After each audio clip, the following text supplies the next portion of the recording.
রুহের জগতে ছিলাম, সেখান থেকে দুনিয়াতে আল্লাহ আনলেন রহেমের জগতে। মায়ের পেটের মধ্যে কি চমৎকার আল্লাহর আইন!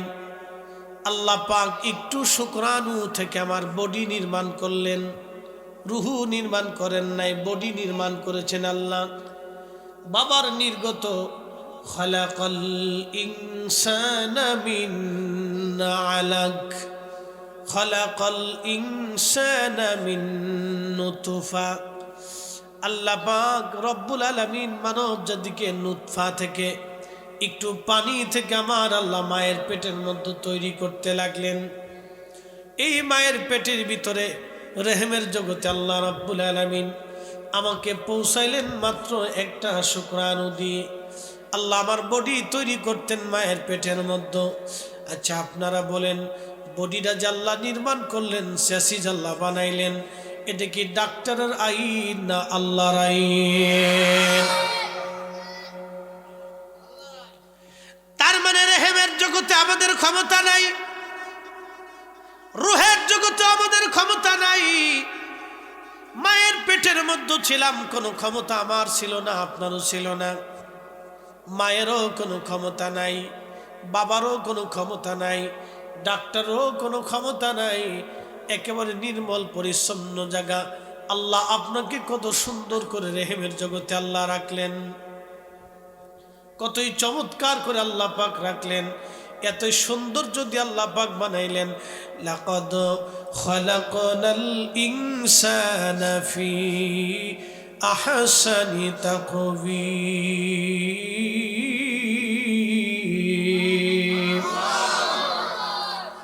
আল্লাহ বলেন আমি মানুষকে অনেক সুন্দর আহসান, সুন্দর যদি আমি আল্লাহ পাক মানব জাতিকে বানাইলাম। পৃথিবীর মধ্যে যত সৃষ্টি দেখেন, বিজ্ঞান বলে 4 লক্ষ প্রজাতির জীব আছে। 4 লক্ষ প্রজাতি আমরা ধরলাম, তারও বেশি হবে, কারণ বিজ্ঞানের হিসাবটা একেবারে পরিপূর্ণ 100% না। বিজ্ঞানের পরেও আরও হিসাব আছে। 4 লক্ষ প্রজাতির জীব আল্লাহ পাক বানাইলেন।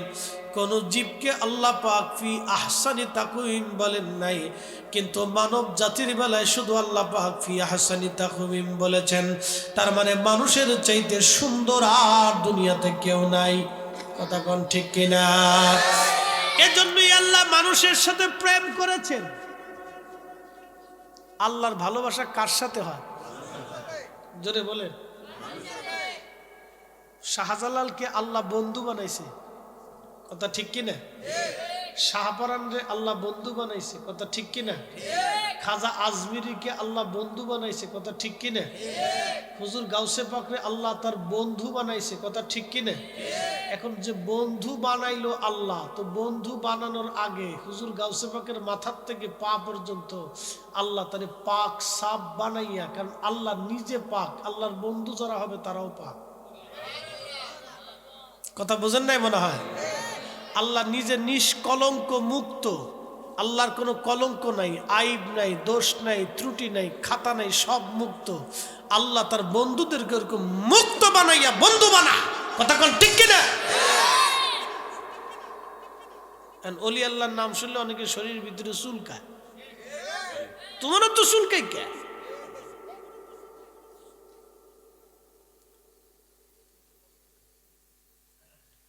প্রিয় উপস্থিতি, খুবই মনোযোগ। বিটটার একটু কমাই দিত ভাইয়া, সামান্য একটু কমাই দাও, বেশি না আর কি। ঠিক আছে, কারণ বিট বেশি হলে বাহির থেকে বুঝবে না। অনেক লোক তো ঘরে বসেও শুনে, অনেকে আবার চিন্তা করে বিড়ি 2টা টানও দিই, একটু ওয়াজও শুনি।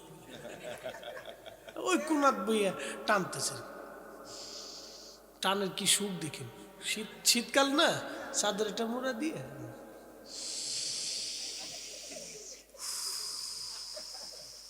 মানে ফু দিয়ে যে ছাড়তেছে, প্রায় 30 সেকেন্ড পর্যন্ত খালি ছাড়বো। কি যে সুখ! আহা,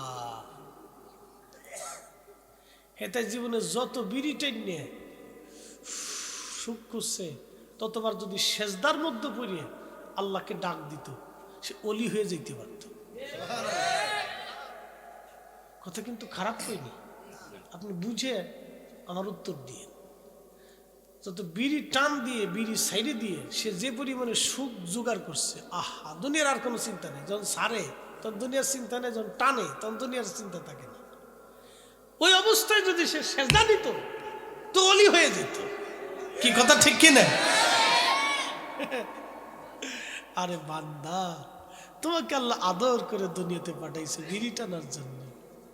ও বান্দা, তোমাকে আল্লাহ আদর করে দুনিয়া সাজাই দিছে, আকাশ সাজিয়েছে, বৃষ্টি দিয়েছে, সূর্য দিয়েছে, গাছের ফল দিয়েছে, নদীর মাছ দিয়েছে, কত চমৎকার চমৎকার খাবার দিয়েছে আল্লাহ। তোমাকে কি ওই সমস্ত অসঙ্গতি অসমস্ত আভিজাবি কাজ করার জন্য? তোমার আশরাফুল মাখলুকাত বানিয়েছে কি জীব জানোয়ারের কাজ করার জন্য?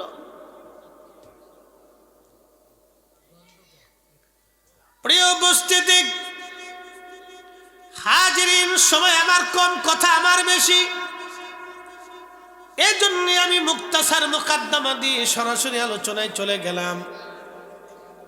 দেবিদ্বারবাসী, কথাগুলি ভালো করে শুনে যাবেন। আজ আপনারা বলছিলাম আমার মালিক আমার রব, রেহমের জগতে আল্লাহ আপনাকে লালন পালন করলেন, কি সৌন্দর্য চমৎকারিত্ব দিয়ে আল্লাহ আপনারে সৌন্দর্য দুনিয়াতে পাঠাইলেন। আল্লাহর ইচ্ছা অনুযায়ী আল্লাহ পাক আপনাকে সুরত দিলেন। আল্লাহর ইচ্ছা অনুযায়ী আল্লাহর পছন্দের সুরত আমার আল্লাহ পাক দিলেন।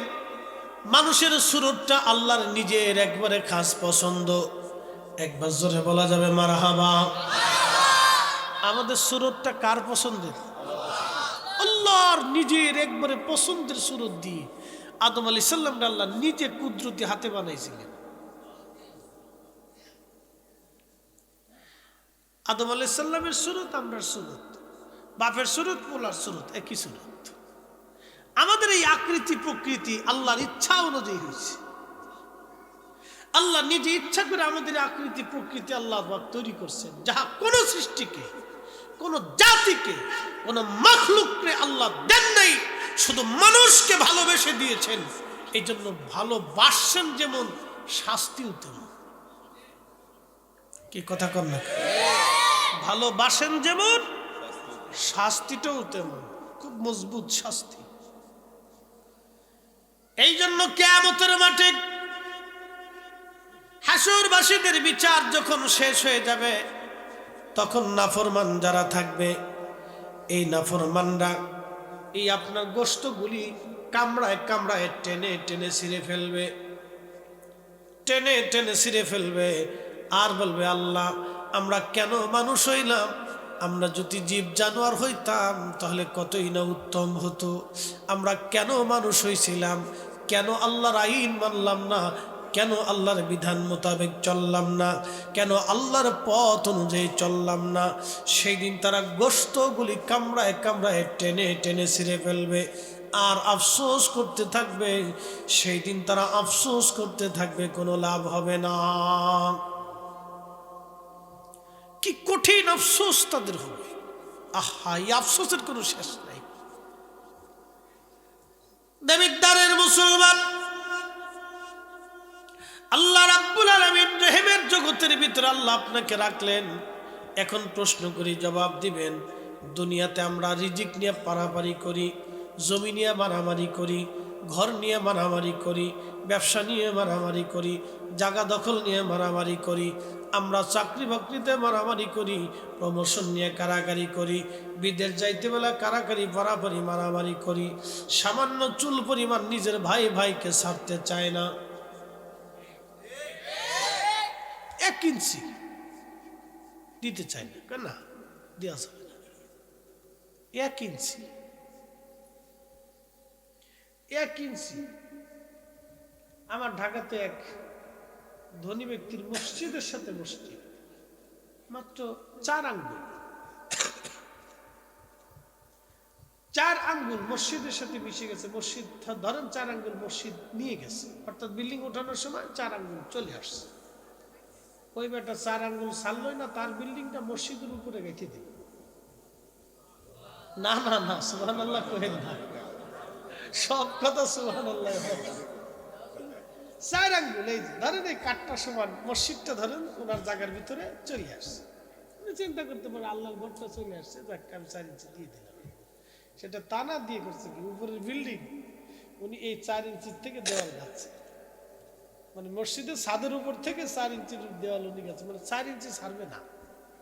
আমি শুধু বলে আচ্ছা যদি না ছাড়ে তো আল্লাহর বান্দা নিয়ে গেছে, বিল্ডিং পাথর গাড়ছে, কতদিন আর হাত্তা জুরুতুমুল মাকাবির, কবর পর্যন্ত, এরপরে আর বেড়ার কোনো সুযোগ নাই। কি কথা কন না? এই মানসিকতার মানুষও আমাদের দেশে। আপনি কি করবেন? তার মানে বোঝা গেল এরা দেখতে মানুষ, সুরতে মানুষ, কিন্তু হাকিকতে পশুর চাইতে নিকৃষ্ট। সুরতে মানুষ, হাকিকতে পশুর চাইতে নিকৃষ্ট।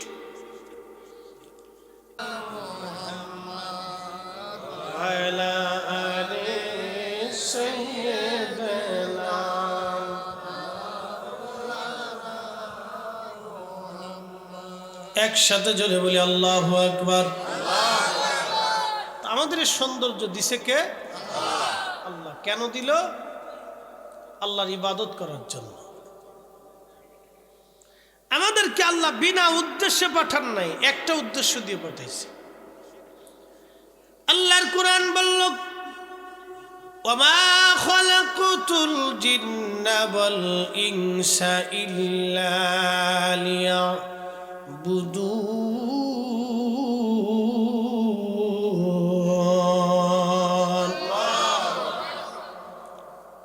আল্লাহ বলেন আমি মানুষ এবং জিন এই দুইটা জাতিকে বানাইলাম আমার গোলামি করার জন্য, আমার ইবাদত করার জন্য, আমার গোলামি বন্দেগী করার জন্য পাঠাইছি। আল্লাহ রাব্বুল আলামিন পৃথিবীতে মানব জাতিকে আমার আল্লাহ পাঠাইলেন এই মানুষের সঙ্গে আল্লাহ প্রেম করার জন্য। বন্ধু খুব মনোযোগ দিয়েন। ফেরেশতারা যখন আপত্তি করলো, ক্বালু আতাজআলু ফিহা মাইয়ুফসিদু ফিহা ওয়া ইয়াসফিকুদ দিমা। ফেরেশতারা বলল, আল্লাহ এমন কি জাতি তুমি পাঠাইবা যে জাতি দুনিয়ার মধ্যে যে ফ্যাসাদ বাঁধাবে? কি বাঁধাবে? ফ্যাসাদ ছাড়া কোনো গিরাম আছে? হ্যাঁ, ফ্যাসাদ ছাড়া কোনো গিরাম নেই। ফেরেশতারা বলতে পারতো, আল্লাহ তুমি কি এমন জাতি পাঠাবা যারা নামাজ পড়বে না, রোজা করবে না, হজ করবে না? তুমি কি এই জাতি পাঠাবা? ফেরেশতারা এই কথা বলে না, দুইটা শব্দ বলছে, ওয়াসফিকুদ দিমা। মাইয়ুফসিদু ফ্যাসাদ করবে, বিশৃঙ্খলা করবে, অশান্তি করবে, মারামারি করবে, কাটাকাটি করবে, রক্তপাত করবে। আপনাকে কোরআন বুঝতে হবে। আল্লাহর কালামে আল্লাহ বললেন, ফেরেশতারা সেই দিন আল্লাহকে বলল, রব আপনি কি এমন জাতি দুনিয়াতে পাঠাবেন যারা মারামারি করবে, ফ্যাসাদ বাঁধাবে, অশান্তি বিশৃঙ্খলা সৃষ্টি করবে? আপনি কি এমন জাতি বানাবেন? খুবই মনোযোগ দিয়ে শুনে যান। বাংলাদেশে নামাজ নিয়ে কোনোদিন ঝগড়া ছিল না। 1450 বছর ধরে এদেশে ইসলাম এসেছে।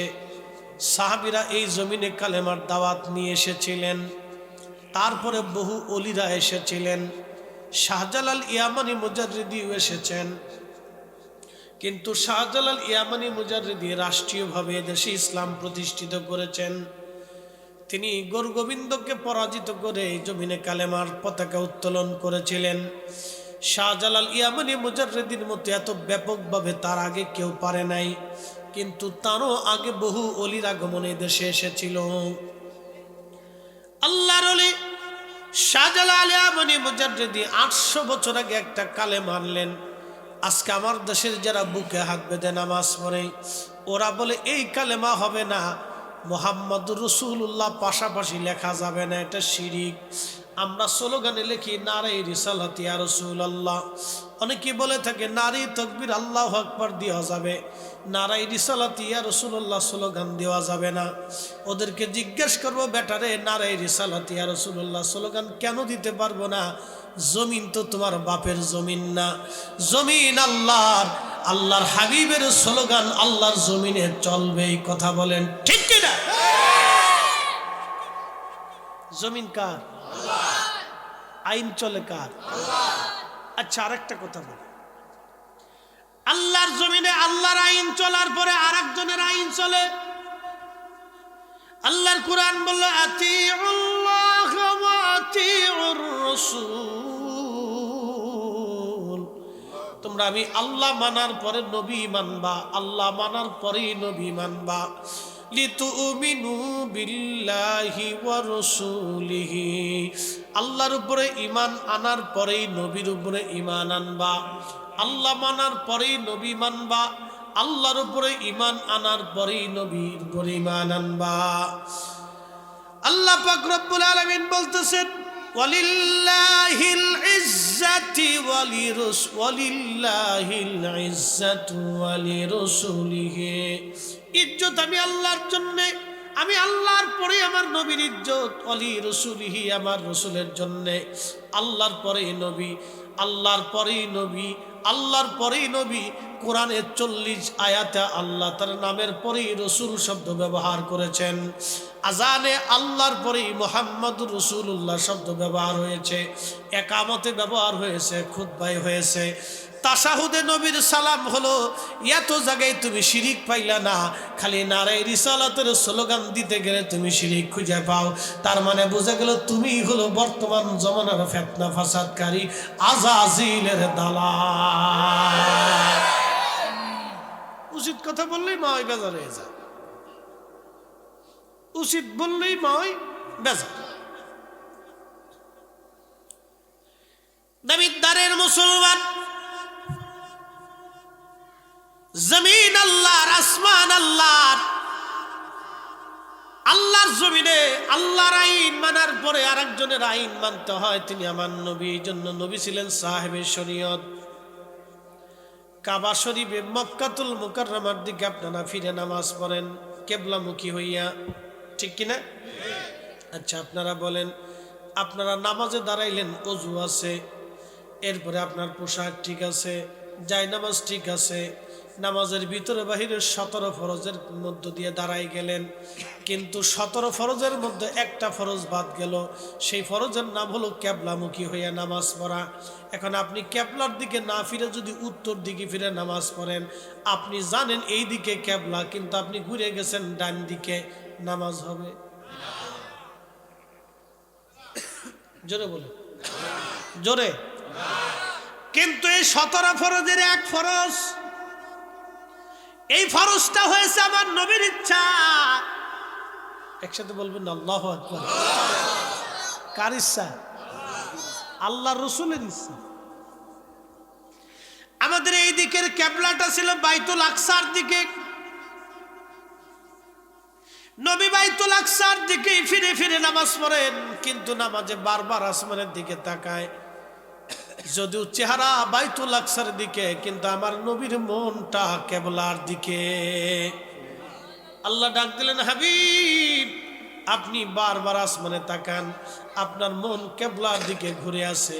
হুজুর, আমি আপনাকে কিবলার দিকে ঘুরাই দিলাম, যেই দিকে আপনি ঘুরে যেতে চান, অর্থাৎ আপনার মন যেই দিকে সায় দেয় কিবলার দিকে ঘুরে যাইতে। ইয়া রাসূলুল্লাহ, আজকে থেকে কিবলামুখী হয়ে, কাবা শরীফমুখী হয়ে নামাজ পড়া আমি আল্লাহ বাধ্যতামূলক করে দিলাম, ফরজ বানায় দিলাম। নবীর ইচ্ছা। কার ইচ্ছা? এই জন্য রাসূল ছিলেন সাহেবের শরীয়ত, শরীয়ত পূর্ণতা। এই জন্য আল্লাহর আইনের পরে এই জমিনে যার আইন চলে তিনি আমাদের নবী। কথা বলেন ঠিক না ঠিক?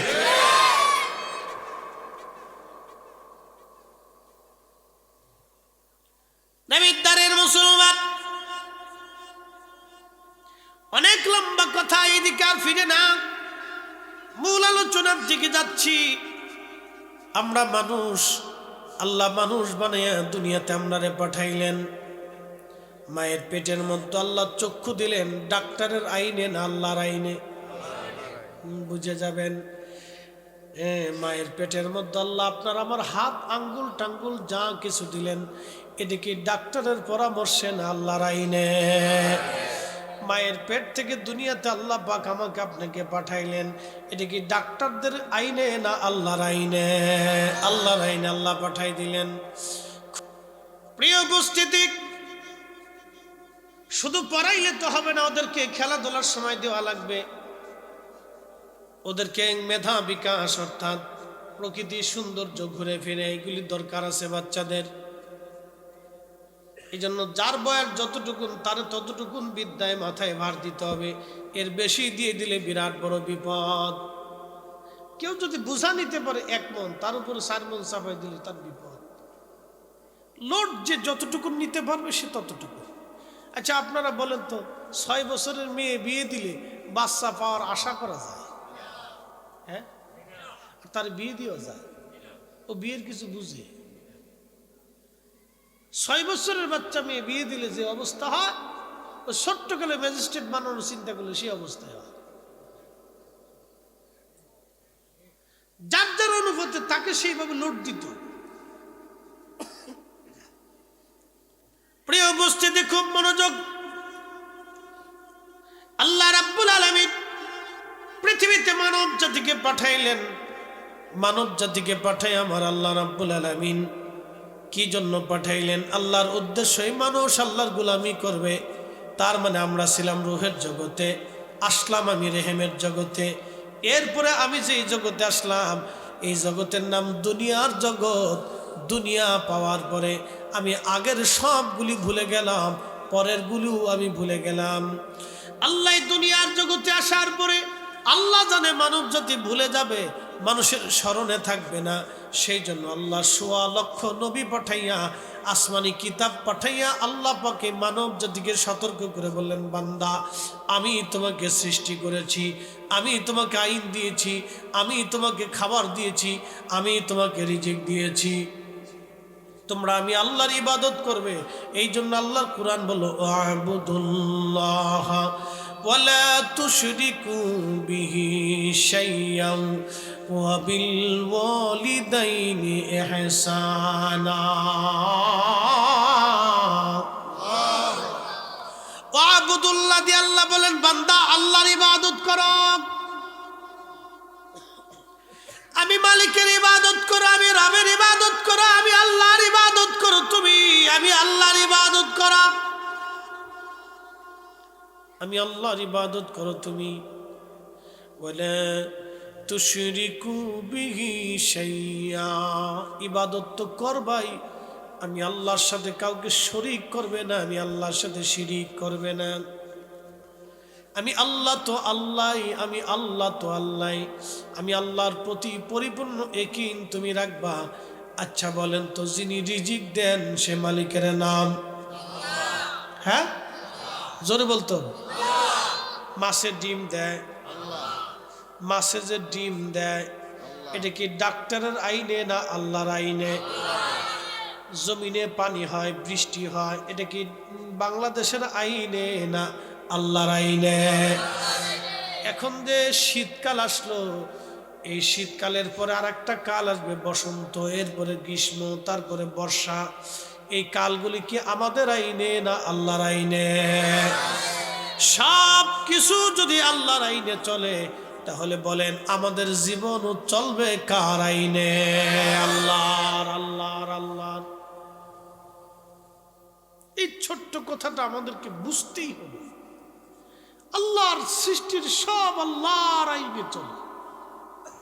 আপনি ইচ্ছা করলেই বৃষ্টি নামাইতে পারবেন না, ইচ্ছা করলেই বৃষ্টি বন্ধও করতে পারবেন না, আপনি ইচ্ছা করলে শীত নামাতে পারবেন না, ইচ্ছা করলেও আবার বন্ধ করতে পারবেন না।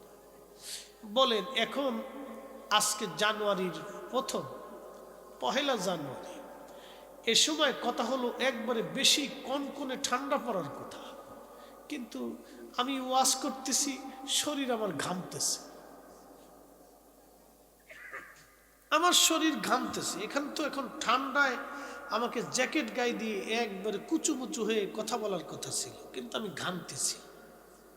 তার অর্থ হচ্ছে এবছরের শীতের আশঙ্কাটা একটু কম কম মনে হচ্ছে, সামনে পড়বে কিনা জানি না। তো যিনি দিলেন তিনি কে?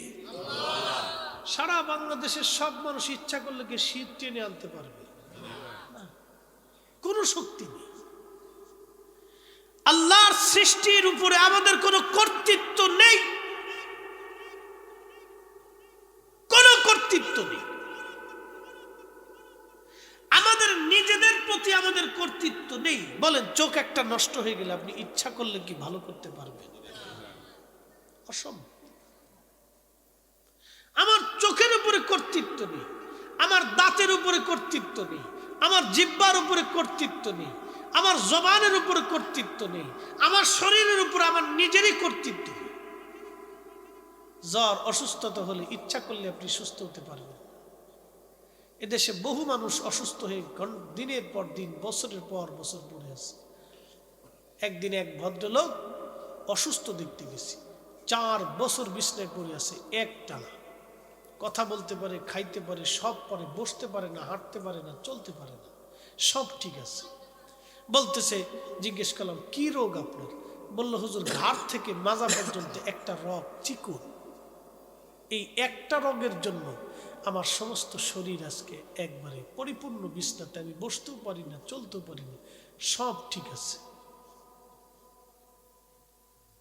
আমি বললাম, ঘাড় থেকে মাজা পর্যন্ত একটা রগ চিকুন, কোনো সিস্টেম নাই? ডাক্তার বলল, কোনো সিস্টেম নাই, জীবনের শেষ নিঃশ্বাস পর্যন্ত আমাকে এভাবেই থাকতে হবে। তা পিছনের শীতেনে দেখি বালিশের গোড়ায় দিই বিড়ির টুকলা।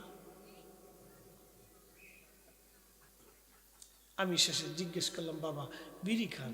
কহা হুজুর। আমি কি এই অবস্থায় খান? কহা এই অবস্থায় টানি।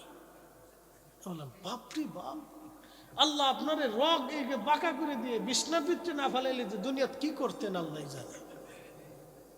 কি কথা খারাপ কইছি? আমি বললাম, বিছনাতে ফেলাই দেওয়ার পরও 4 বছর ধরে হুয়ে হুয়ে বিড়ি টানতেছেন, আপনার লজ্জা করে না? আমি বললাম, আপনি একটা মানুষ, বৃদ্ধ হয়ে গেছে, মরার আশঙ্কায়, বিছনায় আল্লাহ ফেলাই দিছে, এখনই কি আপনার সময় হয় না আল্লাহর ইবাদত করার? এখনই কি আল্লাহর জিকিরের সময় হয়নি? আমি বললাম, বিড়িটা বাবা দয়া করে ফেলে দেন। অজু না থাকলে সন্তানদেরকে উজু করাইতে বলবেন, তা না হলে একটা পাথর আনেন, তায়াম্মুম শিখে যান। আমি নিজে বসে তায়াম্মুম শিখেছি। এগুলো মানুষ, মানুষ।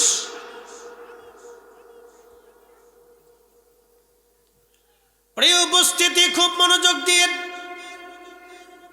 এরপরও মানুষের বেহুশ হুশ আসে না, তারপরও মানুষ আল্লাহর দিকে ফিরতে চায় না। কারণ কি জানেননি? আল্লাহর কোরআন বলে, ইয়া আইয়ুহাল্লাযীনা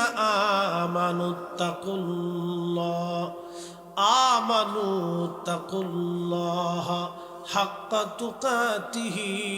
এ ঈমানদার, তুমি আমি আল্লাহকে ভয় করো, খুব ভয় করার মতো ভয় করো। বান্দারে, ওয়ালা তামুতুন্না ইল্লা ওয়া আনতুম মুসলিমুন। মুসলমান না হইয়া কিন্তু মইরো না। তুমি মুসলমান হই আমি আল্লাহর কবরে আসো, মুসলমান হয়ে কবরে আসো। ইয়া আইয়ুহাল্লাযীনা আমানু, হে ঈমানদারেরা, ওয়ালা তাত্তাবিউ খুতুওয়াতিশ শাইতান, তোমরা শয়তানের ইত্তেবা করিও না। ইন্নাহু লাকুম আদুউম মুবিন, সে তোমাদের প্রকাশ্য দুশমন, সে তোমাদের প্রকাশ্য দুশমন। আল্লাহ রাব্বুল আলামিনের দরজা থেকে শয়তান যখন বিতাড়িত হয়, আল্লাহ পাক বলেন, শয়তান তুই আমার দরজা থেকে বিতাড়িত হয়ে যা।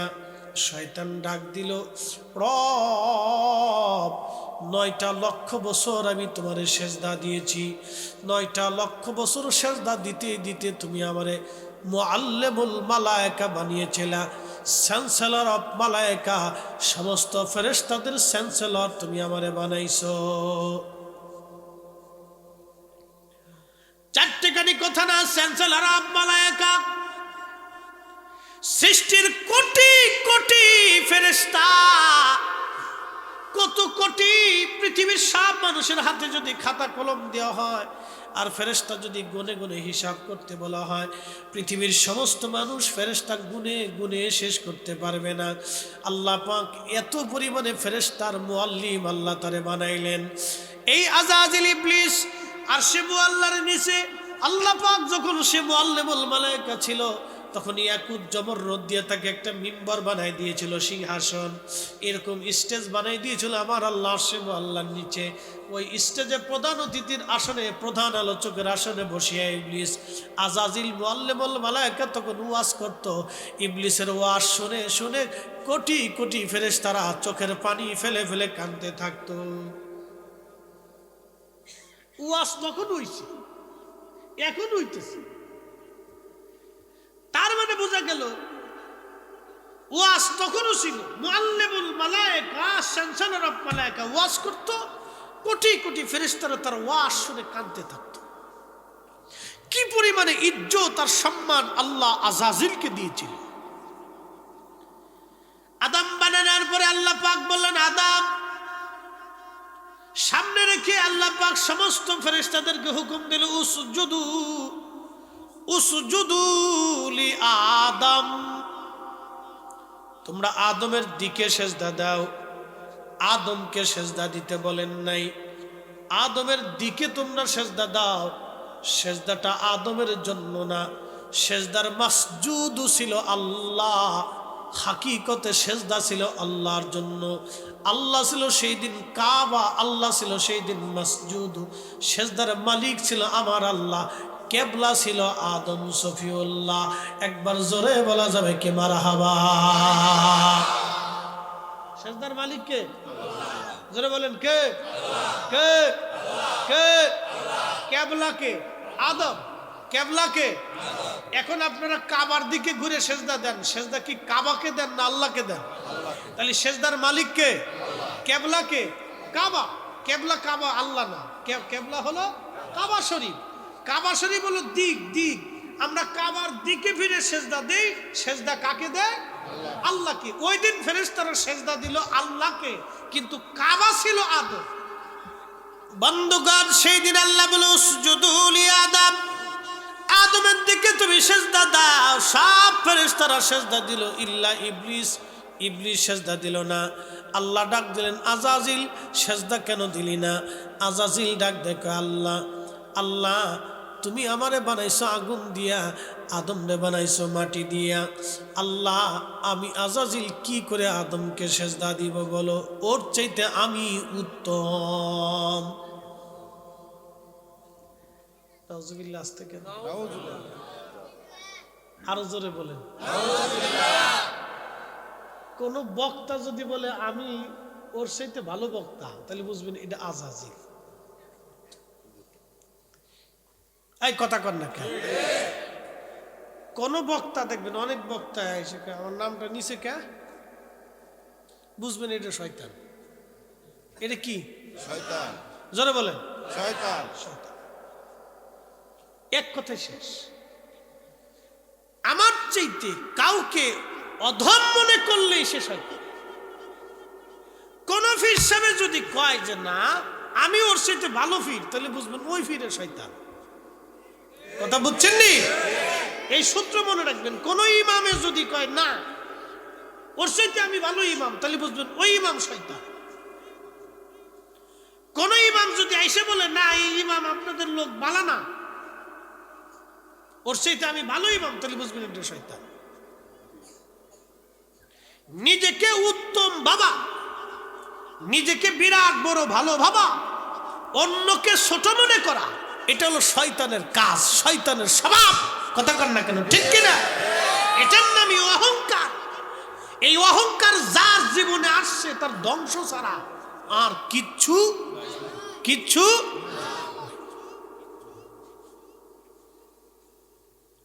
আযাজিল আল্লাহকে ডাক দে, বলে আল্লাহ ওর চাইতে আমি উত্তম ও আধম। আল্লাহ পাক বলেন দূর হ, আমি আল্লাহ পাক, আমার জায়গা পাক, তুই আইসা এখানে নাপাক হয়ে গেলি, অহংকার করলি, তোর জায়গা আমার এখানে হবে না, দূর হয়ে যা শয়তান। আজাজিল ডাক দেখে, রব আমার তো তোমার দরজা থেকে বিতাড়িত করে দিলা, ওই আদমের জন্য আমি বিতাড়িত হইলাম। আল্লাহ দেখেন ভুল করছে, সে চাপাই দিচ্ছে আদম শফিউল্লাহর দিকে। কথা বুঝছেন? ভুল কিন্তু ও নিজে করছে, চাপাইছে আদম শফিউল্লাহর দিকে। আল্লাহ তুমি তো আমারে তোমার দরজা থেকে তাড়াই দিলা, ওই আদমের জন্য আমি আজকে বিতাড়িত হচ্ছি। রব্বুল আলামিন, তাহলে তুমি কি 9 লক্ষ বছর যে ইবাদত করলাম, বিনিময় কি তুমি আমার কিছু দিবা না? বলে কি বিনিময় তুমি চাও বলো? বলে আল্লাহ কিয়ামত পর্যন্ত তুমি আমারে হায়াত দিবা, এর ভিতরে কিন্তু তুমি আমারে মউত দিবা না। আল্লাহ বলেন হ্যাঁ তাই দিলাম, আর কি চাও তুমি? বলে রব্বুল আলামিন তুমি আমাকে তামাম পৃথিবী তাসারুফ করার জন্য ক্ষমতা দিবা, 1 সেকেন্ডে তামাম পৃথিবী ঘুরে আসবো চোখের পলকে।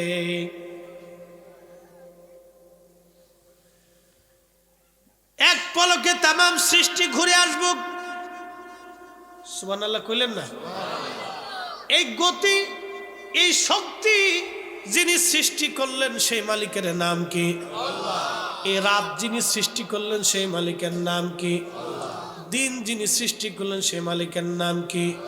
তুলিজুল লাইলা ফিন নাহারি ওয়া তুলিজুন নাহারা ফিল লাইল।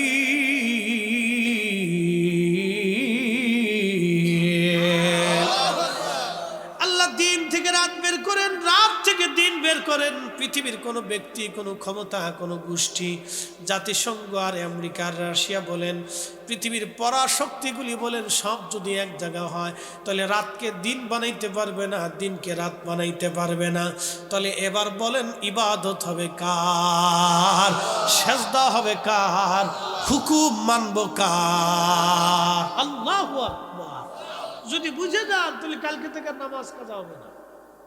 কি বাবা কথা ঠিক কইছি না?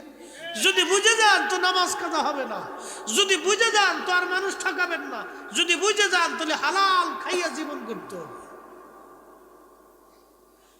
প্রিয় উপস্থিতি, মনোযোগ দেন। এই গতি সৃষ্টি করলেন আল্লাহ, কাল সৃষ্টি করলেন আল্লাহ, অতীতকাল, বর্তমান কাল, ভবিষ্যৎ কাল। কালের স্রষ্টা আল্লাহ, আধার আলোর স্রষ্টা আল্লাহ, সময় যিনি চলে যাচ্ছে সময়ের স্রষ্টা কিন্তু আল্লাহ। আচ্ছা, যিনি সময় সৃষ্টি করলেন তার কি কোনো সময় আছে? এই জন্য আল্লাহ চিরঞ্জীব, আল্লাহ শুরু নাই শেষ নাই, এই কথা বুঝে যাবেন। সময় সৃষ্টি করছে কে? তাহলে যিনি সময় সৃষ্টি করলেন তাহলে বোঝা গেল তিনি কোনো সময়ের ভিতরে আবদ্ধ। অতএব আল্লাহ শুরু নাই, কথা কর না কেন, শুরু নাই। শুরু সৃষ্টি করছে কে? শেষ সৃষ্টি করছে কে? কিয়ামত হবে না, এটা পৃথিবীর শেষ। দুনিয়ার শুরু হয়েছে না, এটা শুরু। তাহলে শুরু যিনি সৃষ্টি করলেন তিনি আল্লাহ, শেষ যিনি সৃষ্টি করলেন তিনি আল্লাহ। এই জন্য আল্লাহ শুরুও নেই, আল্লাহ শেষও নেই। আল্লাহু লা ইলাহা ইল্লা হুয়াল হাইয়ুল কাইয়ুম লা তাখুযুহু সিনাতুন ওয়ালা নাওম।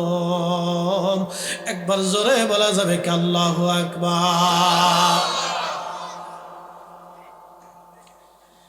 আল্লাহ পাক ডাক দিলেন, আমি সেই মালিক, আমি সেই আল্লাহ,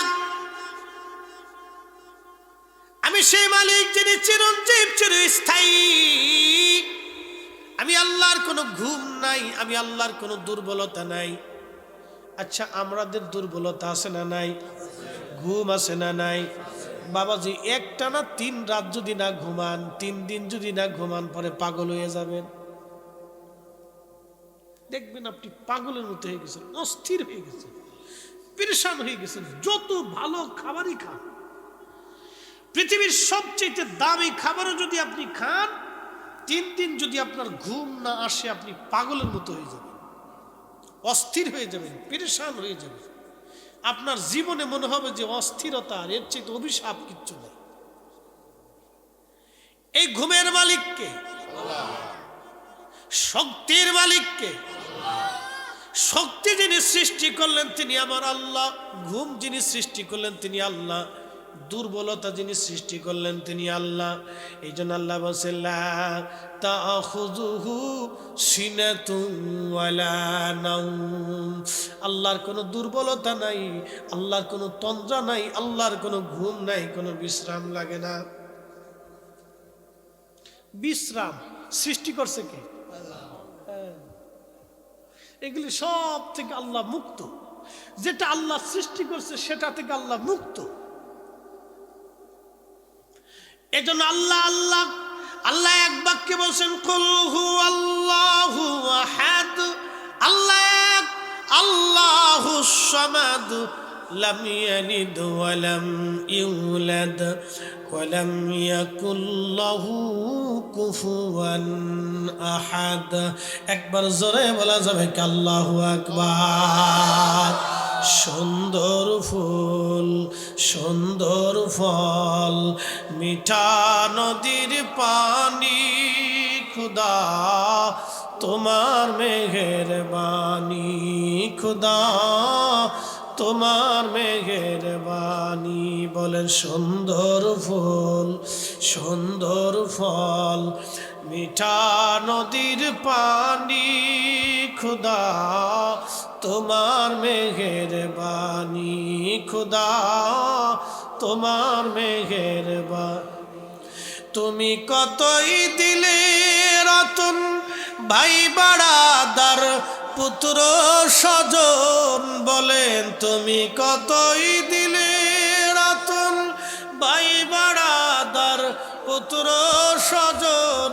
খুদা পেলি অন্ন যোগাও, মানি চাই না মানি, খুদা তোমার মেহেরবানি, খুদা তোমার মেহেরবানি।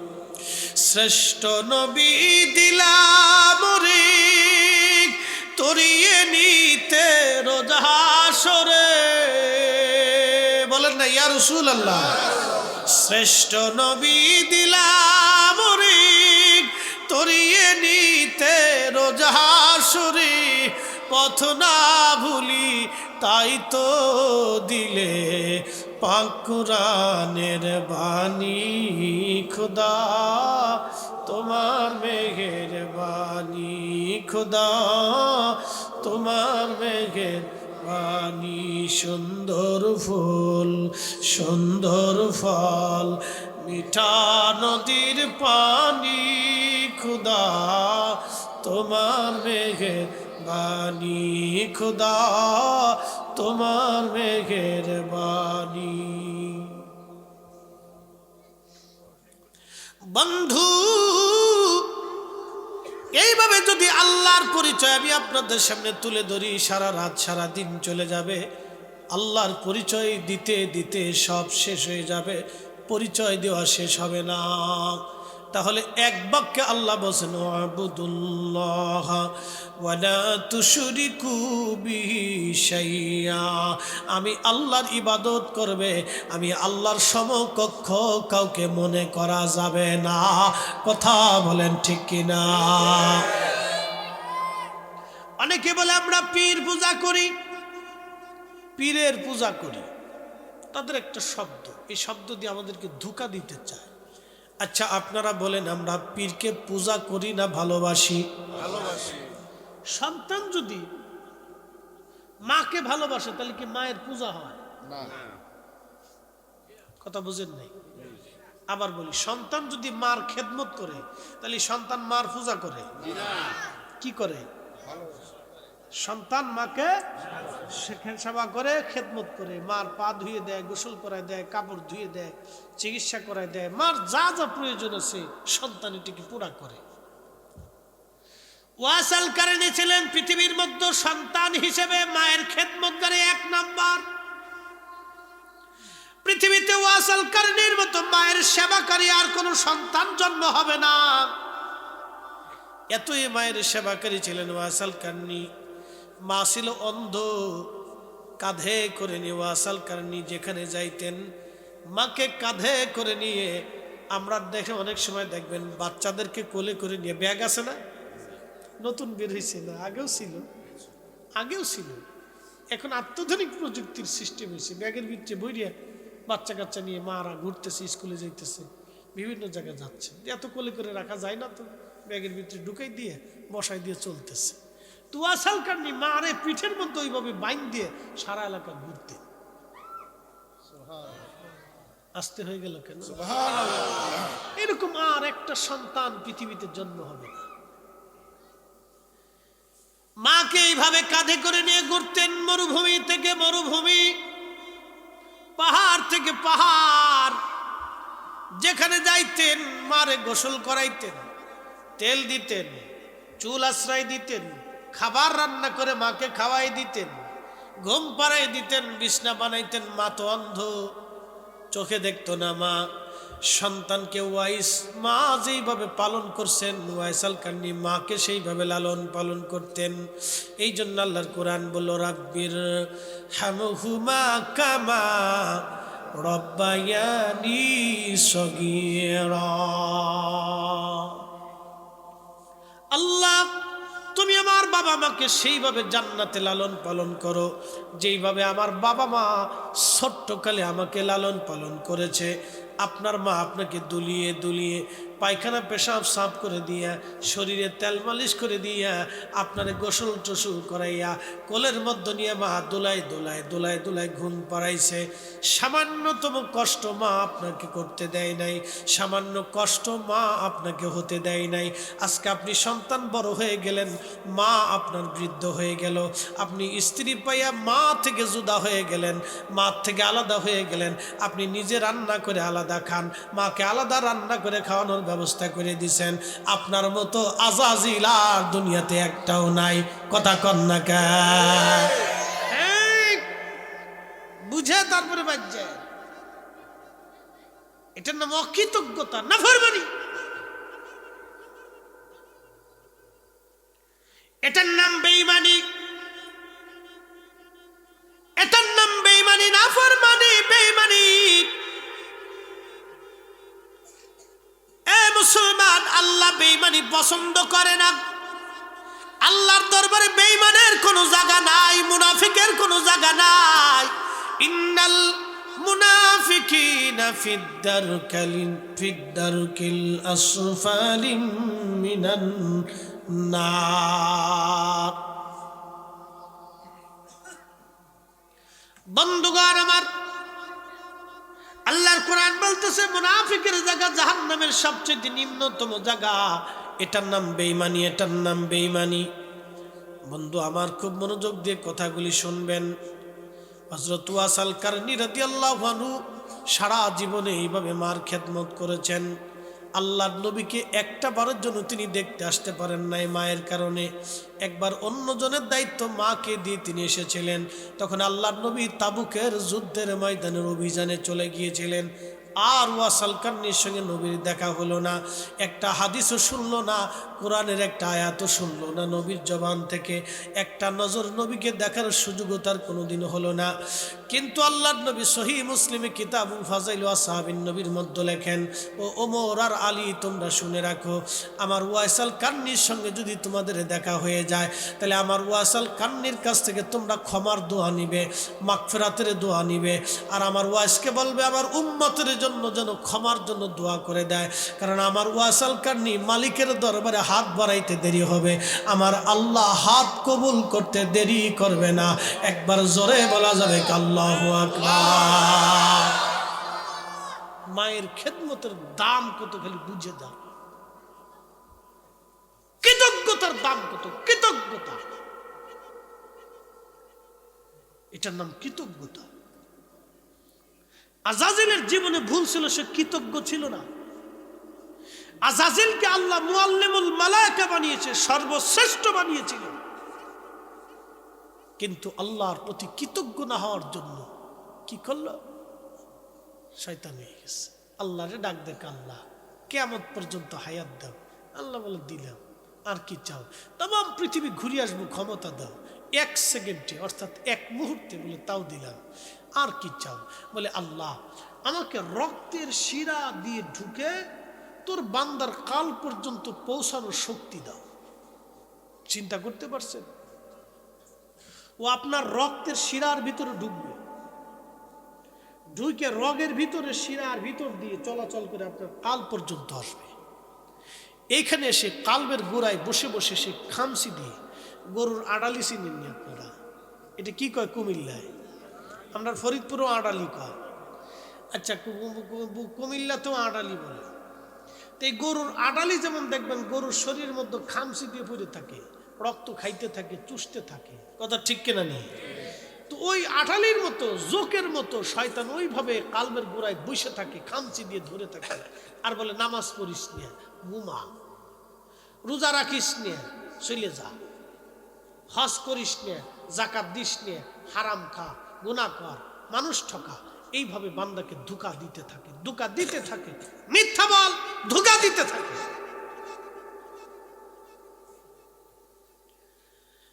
আজাজিল ডাক দিয়ে বলতেছে, রব্বুল আলামিন, আমাকে এইভাবে শক্তি দিয়ে দাও। আল্লাহ বলেন, তাও দিলাম। আমি তো ওয়াদা করছি তোকে দিব, তুই 9 লক্ষ বছর ইবাদত করছিস, কিছু তো পাবি। আমি আল্লাহ তো মাহরুম করব না।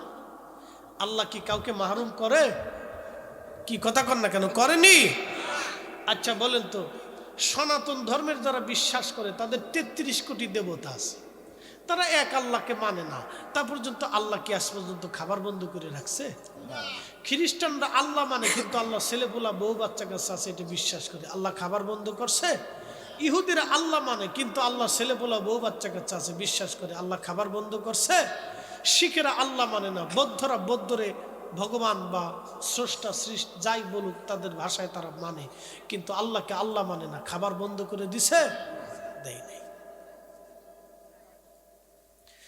আল্লাহ রাব্বুল আলামিন আজাজিলকে ডাক দে, বলে আজাজিল, 3টা ক্ষমতা তুই নিলি, 3টা চাইলি, 3টা নিলি, কি করবি বল? আজাজিল ডাক দে বলে, রব তোর ইজ্জত জালালের কসম করে বলি, আল্লাহ তোর একটা বান্দাও আমি জান্নাতে ঢুকতে দিব না, সব কটা বান্দাকে আমি গুনাহ করাবো। এই জন্য মনে রাখবেন, এই জন্য মনে রাখবেন, নবীরা ব্যতীত সব মানুষ গুনাহগার, নবীরা ব্যতীত সব মানুষ গুনাহগার, আল্লাহর ওলিরাও গুনাহগার। তবে আল্লাহ তাদেরকে মাফ সাফ করে দিয়ে পবিত্র বানাই দিয়া একবারে অলি বানায় নেয়, মাহফুজ বানায় নেয়, আর তাদের কর্তৃক কোনো গুনাহ সংগঠিত হয় না, কোনো ভুল সংগঠিত হয় না। আল্লাহ তাদেরকে ভুল থেকে বাঁচায়, গুনাহ থেকে বাঁচাইয়া আল্লাহ তার বন্ধু বানাইয়া, আল্লাহ তার বন্ধু বানাইয়া সে যা চায় আল্লাহ সেটাই দিয়ে দেয়। ওয়া ইন সালানি লাউতিয়ান্নাহু, আল্লাহর ওলিরা চাইতে দেরি হয়, আসতে দেরি হয় না, কারণ আল্লাহ তারে পবিত্র বানাইয়া তার বন্ধু বানাইয়া নেয়। কথা বলেন ঠিক কিনা? সব গুনাহ যুক্ত শয়তান আমরারে ধোঁকা দেয়, গুনাহ কেন? জাহান্নামে পাঠাবে। ঠিক এই সময় আল্লাহর শয়তান ডাক দেখ, আল্লাহ তোর ইজ্জত জালালের কসম, একটা বান্দাও জান্নাতে ঢুকতে দিব না। আল্লাহ ডাক দিল, শয়তান আমার ইজ্জত জালালের কসম করে বলি, শুনে রাখ, তুই গুনাহ করাবি আর আমার বান্দা গুনাহ করবে, গুনাহ করার পরে আমি আল্লাহর কাছে মাফ চাবে, আমি আল্লাহ আমার বান্দার জীবনের গুনাহগুলি মাফ করে দেব। আসতে হলো কেন, জোরে বলেন। قل يا عبادي الذين اسرفوا على أنفسهم لا تقنطوا من رحمة الله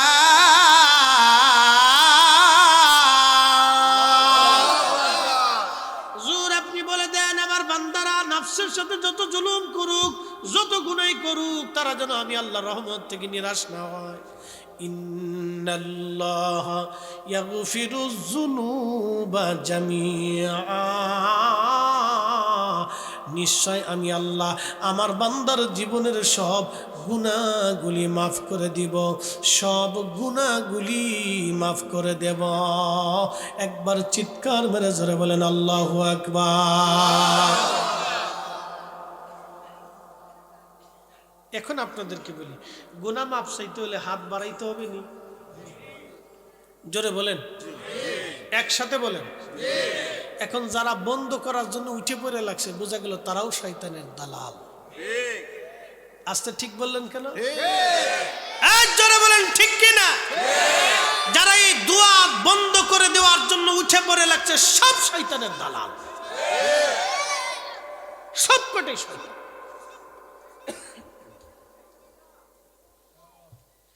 আল্লাহ চায় বান্দা ক্ষমা চাক। ক্ষমা চাইতে ইচ্ছা কার? চাইলে মাফ করবে কে? ওয়াদা কি আমাদের না আল্লাহ? তাহলে বান্দার কাজ হলো চাওয়া, আল্লাহ ভুল হয়ে গেছে মাফ করে দেয়। কথা ঠিক কিনা? এখন পদ্ধতি কি চাওয়া? নামাজের পরে চাইতে পারে, মাহফিল দিয়ে চাইতে পারে। বাবা মা মরে গেছে, অনেক জায়গায় মাসিক মাহফিল দেয়, আছে না? কিছু মাসিক মাহফিল, মিলাদ মাহফিল, কোরআন খতম, আছে না? খালি বেদাত। এই বেদাত ফতোয়া দিগুলো বন্ধ করছে। হাফেজ সাহেবদেরকে ডাইকে নিয়ে বাড়িতে কোরআন খতম দেওয়ার রেওয়াজ ছিল না আগে?